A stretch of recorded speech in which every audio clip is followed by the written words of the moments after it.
Amados, chegamos ao momento da pregação. É um momento tão especial, é uma expectativa tão grande por esse momento, que é importante uma palavra antes mesmo da pregação a respeito desse próprio momento. Às vezes achamos que é neste momento que Deus vai nos falar. Ele vai nos falar agora. Mas Deus já nos tem falado antes mesmo de chegarmos aqui. Quando você hoje acordou, Deus falou contigo. Ele fez um sol, talvez em alguns lugares uma chuva, mas Ele te deu fôlego de vida. E neste momento Deus estava falando: eu sou o Senhor que te dou vida. Deus te fez levantar da cama, fez você ir para o seu trabalho. Ele estava falando com você: sou eu, Deus, que te sustento, que te dou trabalho. Se você não tem um trabalho, Deus falou contigo: sou eu que cuido de você. Ao longo do dia todo, Deus cuidou de você e falou contigo. Eu não sei se você percebeu isso. Você, quando chegou aqui, Deus estava falando contigo. Deus falou que te sustenta, que te guarda. E às vezes passamos o culto todo aguardando a pregação para ouvir Deus falar e perdemos a oportunidade de ouvir as grandiosidades que Deus já tem nos falado. Eu gostaria que você não perdesse esta oportunidade, porque Deus vai continuar a falar contigo. E Ele vai falar ainda depois daqui. Você irá para a sua casa e Ele vai continuar falando contigo. Então, eu convido a você a abrir o seu coração. Esqueça, talvez por um instante, os problemas que lhe afligem, as circunstâncias que você está vivendo, que às vezes não deixam você escutar a voz de Deus. E nesta hora, ouça Deus falar ao seu coração. Amém? Eu convido a igreja a abrir as suas Bíblias no livro de João. João, a partir do capítulo 13 até o capítulo 17, nós temos uma lição grandiosa. Nesses 5 capítulos, 13, 14, 15, 16, 17, João escreve, ele representa aqui os momentos em que Deus, por meio de Jesus Cristo, Ele traz as últimas orientações aos seus discípulos, que estarão aqui na terra e deverão dar continuidade à obra que Jesus fez aqui neste mundo.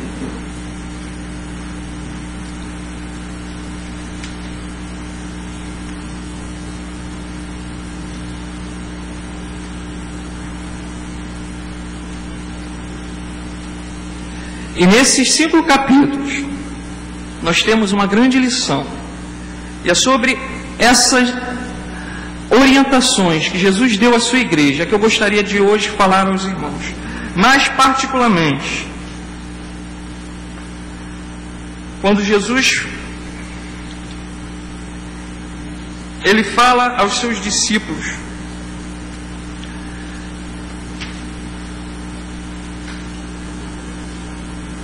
lá no capítulo 14, no verso 20. Tá bom?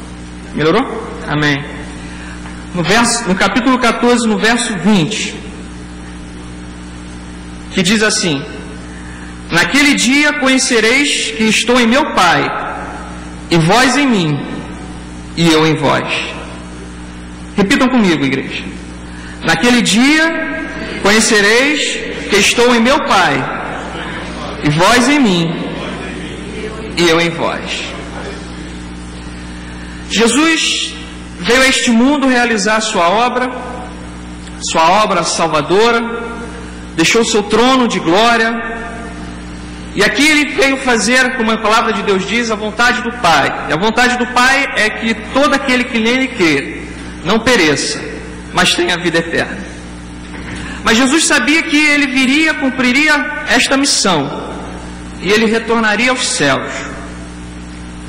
Mas Ele precisava deixar aqui um povo, discípulos seus, preparados para dar continuidade a essa obra.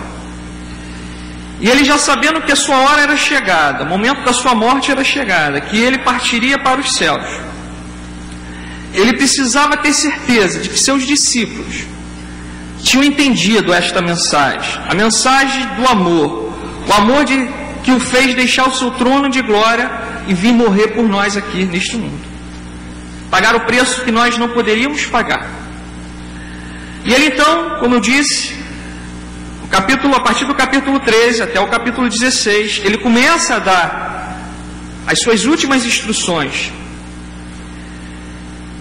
Ele precisava ter certeza que os seus discípulos estariam preparados para dar continuidade à sua obra, a despeito das circunstâncias que eles enfrentariam.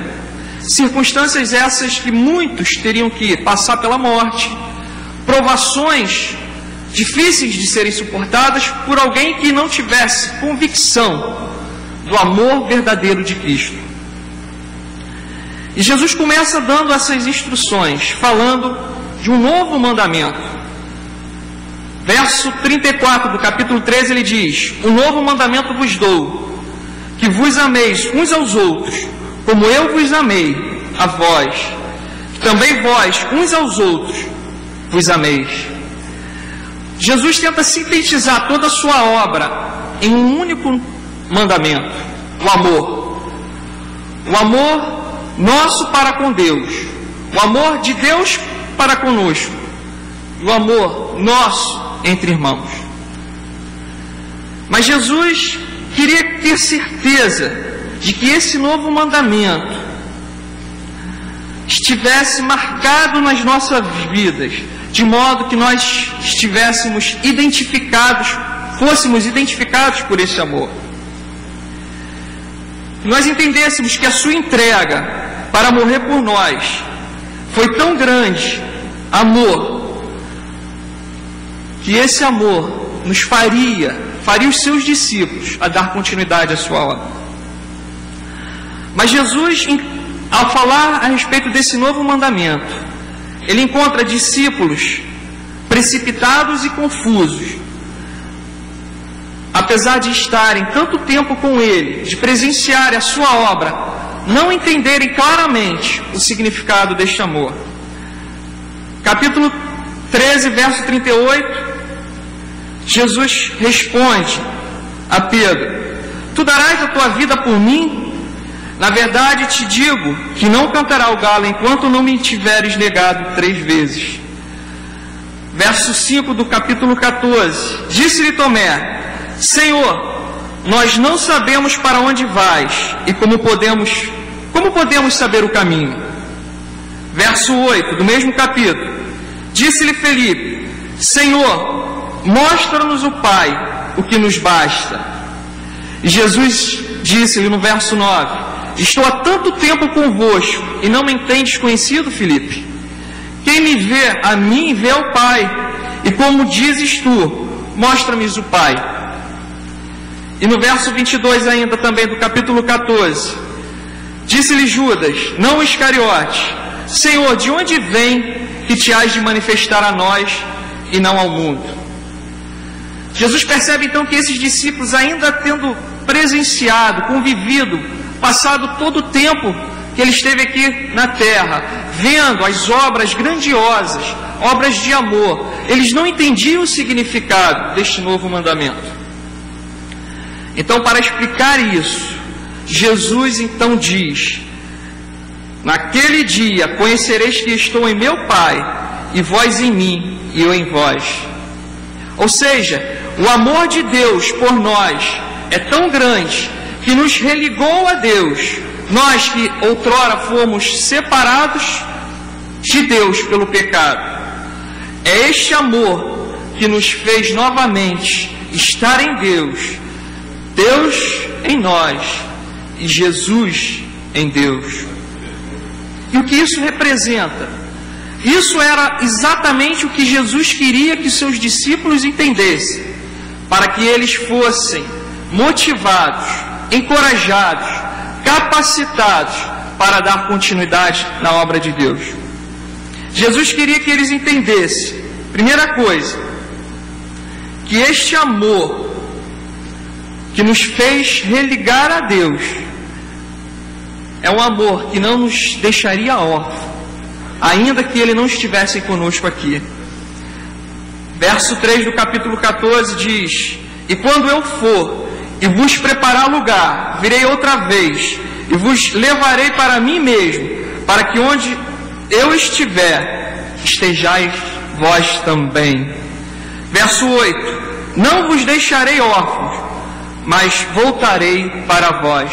Jesus começa essa explicação, começa a sua explicação do seu amor, dizendo para seus discípulos: eu irei, mas voltarei. Amados, Jesus voltará. Jesus voltará. Jesus, apesar de ter subido aos céus, Ele voltará. E Ele não nos deixa só. Esta é uma certeza que temos que ter guardado conosco. Deve ser um ânimo a cada dia para nós nos sustentarmos, para vencermos esse mundo, para suportarmos as adversidades, as circunstâncias. Jesus está conosco e Ele voltará. Jesus começou a explicar o significado deste amor, tentando tratar o sentimento de solidão que seus discípulos puderam estar sentindo. Hoje talvez você possa estar aqui se sentindo solitário da mesma forma. Jesus te trouxe hoje aqui para dizer para você que você não está só. Ele está contigo e Ele voltará. Louvado seja o teu nome. E Ele está conosco por meio do seu Espírito Santo. O verso 16 do capítulo 14 diz: e eu rogarei ao Pai, e Ele vos dará outro Consolador, para que fique convosco para sempre. E aqui é importante entendermos duas coisas eu gostaria de destacar nesse versículo. Primeiro, ele diz que nos dará outro Consolador. Por que outro Consolador? Porque Ele já era o nosso Consolador. Jesus aqui na terra, Ele nos consolou, Ele nos deu ânimo, Ele cuidou de nós, mas Ele iria para o Pai e a mesma obra que Ele fez aqui seria dado continuidade por meio do seu Espírito nas nossas vidas. Em segundo lugar, ele termina dizendo o verso aqui: para que fique convosco para sempre. O Espírito Santo de Deus, que é o Consolador, dado pelo Emmanuel, o Deus conosco, Jesus Cristo, estará conosco para sempre. Não há momento nas nossas vidas que estaremos só. Era isso que Jesus estava dizendo para os seus discípulos. Ainda que vocês tenham que enfrentar lutas, ainda que vocês tenham que enfrentar dificuldades, eu estarei convosco, estarei para sempre. Não haverá um momento sequer que vocês estarão órfãos, que vocês estarão sozinhos. Ainda que as circunstâncias tentam mostrar isso para você, eu não deixarei vocês sozinhos. Amado, nós não estamos sozinhos. Nós estamos com Deus poderoso. O Deus conosco, Ele está em nós, Ele habita em nós. E foi isso que Jesus queria deixar marcado para os seus discípulos. Continuando, Jesus no verso 17, Ele diz, no capítulo 14: o Espírito de verdade, que o mundo não pode receber, porque não vê, nem o conhece, mas vós o conheceis, porque habita convosco e estará em vós. Deus está em você. Deus está em você, amado. E o que isto representa? Isto representa que o Todo-Poderoso, Ele está atuando nas nossas vidas. Se você der lugar, se você permitir, você será abençoado, você fará maravilhas. A palavra de Deus diz que você fará maravilhas maiores do que Jesus fez. O que isso representa? Isso representa que você terá condições de anunciar para muitas vidas, para salvar muitas vidas, para curar muitas vidas, para libertar muitas vidas. Você tem Deus na sua vida, você é templo do Espírito Santo de Deus. João 14, 26 diz: mas aquele Consolador, o Espírito Santo que o Pai enviará em meu nome, esse vos ensinará todas as coisas e vos fará lembrar de tudo quanto vos tenho dito. Ter um Consolador na sua vida significa que Ele irá orientar os seus caminhos. Você saberá o que tem que fazer, como fazer e no momento em que deve fazer. Ter Cristo em nós significa ser efetivo nas nossas tarefas. Significa não ter o desespero quando a situação nos leva a não saber o que fazer, porque esse Espírito nos fará lembrar, nos fará saber como agir corretamente. Ter o Espírito Santo de Deus, ter o Consolador conosco, significa também, como diz lá no capítulo 16, verso 13: mas quando vier aquele Espírito de verdade, ele vos guiará em toda a verdade, porque não falará de si mesmo, mas dirá tudo o que tiver ouvido e vos anunciará o que há de vir. Ter o Espírito de Deus na sua vida, amado, significa que você saberá a vontade de Deus para a sua vida. E você, conhecendo a vontade de Deus, você fará escolhas corretas. Você pedirá ao Pai e Ele ouvirá e atenderá o seu clamor. Ter os nossos pedidos atendidos é o que nós queremos. Certamente você hoje veio aqui com uma necessidade. Você veio aqui talvez por uma necessidade própria, necessidade talvez de um ente querido, de um amigo, algum conhecido, e você quer que Deus ouça a sua oração. No capítulo 14, versos 13 e 14 também, Jesus diz: e tudo quanto pedirdes em meu nome, eu farei, para que o Pai seja glorificado no Filho. Se pedirdes alguma coisa em meu nome, eu farei. Ter o Espírito Santo, ter Deus na sua vida, estar em Deus e Deus em nós, significa que tudo que pedirmos a Deus, Ele nos atenderá. Isto é maravilhoso, amado. Saber que temos um Pai que atenta para as nossas necessidades, que cuida de nós, das situações mais simples. Eu me lembro quando, assim que a minha esposa engravidou, morávamos em Brasília, estávamos apenas eu e ela, não conhecíamos ninguém, aquela cidade, nunca tínhamos estado lá antes, e soubemos que ela estava grávida.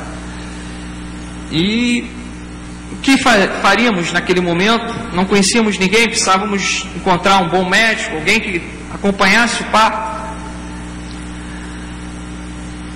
E Deus providenciou através de uma lista telefônica. Minha esposa abriu a lista telefônica e Deus tocou no coração dela. Ela ligou para aquela médica, e aquela médica foi a médica que cuidou, que amparou, fez o parto. Estávamos em Brasília e precisávamos de alguém que cuidasse da casa enquanto a minha esposa estava grávida. Deus providenciou. A cada experiência que nós tínhamos de necessidade em Brasília, Deus cuidava dos mais simples detalhes. Mas é isso, amados, foi fruto, como uma vez eu já falei aqui na igreja, da obediência à chamada de Deus. Quando eu fui transferido para Brasília, eu tive a oportunidade de escolher outra situação. Mas eu, antes de ser escolhido para ir para Brasília, eu tinha orado ao Senhor, tinha falado com Ele: Deus, preparas um lugar para mim, e aquele lugar que for escolhido para eu ir, eu vou entender, Senhor, que é a Tua vontade. E eu coloquei no meu coração esse desejo de cumprir essa palavra, mas ao mesmo tempo tinha guardado comigo o desejo de que Deus me deixasse aqui no Rio de Janeiro. Minha família toda estava aqui, família da minha esposa, a minha zona de conforto estava aqui no Rio de Janeiro. E Deus abriu a porta em Brasília. E aí foi o ponto chave para mim. Eu não disse que se Deus, o local que Deus abrisse a porta para mim seria aquele lugar que eu iria. Mas surgiu a oportunidade de eu reverter essa situação. E eu me coloquei diante de Deus e falei: Deus, ainda que a minha vontade inicial fosse ficar no Rio, eu disse que eu obedeceria a Tua vontade. Irei para Brasília. E, amados, Deus honrou. Deus cuidou de nós. A cada detalhe, a cada momento. Como eu disse, desde alguém para cuidar da nossa casa, até alguém para acompanhar a minha esposa em seu parto, Deus cuidou de nós. E é assim que Deus faz na sua vida. Deus cuida de você, Deus te ampara, mas é necessário que você se coloque diante de Deus com o desejo de obedecê-lo. E foi isso que Deus nos ensinou, que os nossos pedidos seriam atendidos quando Ele estivesse em nós estivéssemos nele e Ele em Cristo Jesus. Mas Jesus também ensina em João 14,15 que devemos amá-lo e aguardar os seus mandamentos. Ele diz assim: se amais, guardai os meus mandamentos. Entender o amor de Deus nas nossas vidas, entender o significado de Jesus em Deus, de Deus em nós e de Jesus em nós, é guardar estes mandamentos e amá-lo de todo o coração. Isto significa que somos amados por Deus e por isso nós o amamos. Que você possa entender isso na sua vida e colocar Deus em primeiro lugar, para que sua vida seja guiada pelo Espírito Santo de Deus e você realmente faça a vontade de Deus. Mas o que significa guardar esses mandamentos? Guardar os mandamentos de Deus não é simplesmente conhecer o que está escrito na Bíblia somente, como conhecer um livro qualquer. Guardar os mandamentos de Deus significa atentar, perseverar e praticar. O que Jesus queria dizer aos seus discípulos naquele momento era que eles deveriam atentar, perseverar e praticar tudo aquilo que eles haviam aprendido de Cristo, para que eles fossem verdadeiras testemunhas de Cristo aqui na terra. Tiago 1,25 diz assim: aquele, porém, que atenta bem para a lei perfeita da liberdade, e nisso persevera, não sendo ouvinte esquecido, mas fazedor da obra, este tal será bem-aventurado no seu feito. Amado, Jesus estava dizendo para seus discípulos: é chegada a hora de vocês praticarem aquilo que eu vos ensinei. Não adiantará nada vocês terem passado esse tempo todo comigo aqui na terra, vivendo as experiências comigo, desfrutando da minha presença, vendo eu curar, vendo eu libertar, se vocês agora não colocarem em prática o que eu lhes ensinei. E Jesus fala hoje para nós também não sermos apenas ouvintes da sua mensagem, mas praticantes, atentos, perseverantes, não apenas ouvintes, mas perseverantes dessa mensagem, para que façamos as mesmas obras que Ele fez. Que você possa ter o seu coração despertado para isso nesta noite. Não basta apenas você vir à casa de Deus, não apenas basta você ter o desejo de estar aqui, é necessário que você pratique aquilo que você aqui aprende, é necessário que você coloque em prática, que você persevere. Muitas vezes você pode até me dizer nesta noite: Jorge, eu tenho praticado, mas não parece que não há resultado, parece que o que eu faço não produz fruto. Há tanto tempo eu tenho orado, há tanto tempo eu tenho feito o que eu tenho aprendido aqui, mas guardar a palavra de Deus significa perseverar. Continue aplicando até o resultado chegar, até o fruto chegar. Não deixe de regar a boa semente. Ela foi plantada no seu coração, e o seu coração precisa ser como uma boa terra, que dá bom fruto e que é regada a cada dia, para que no momento certo floresça. Persevere.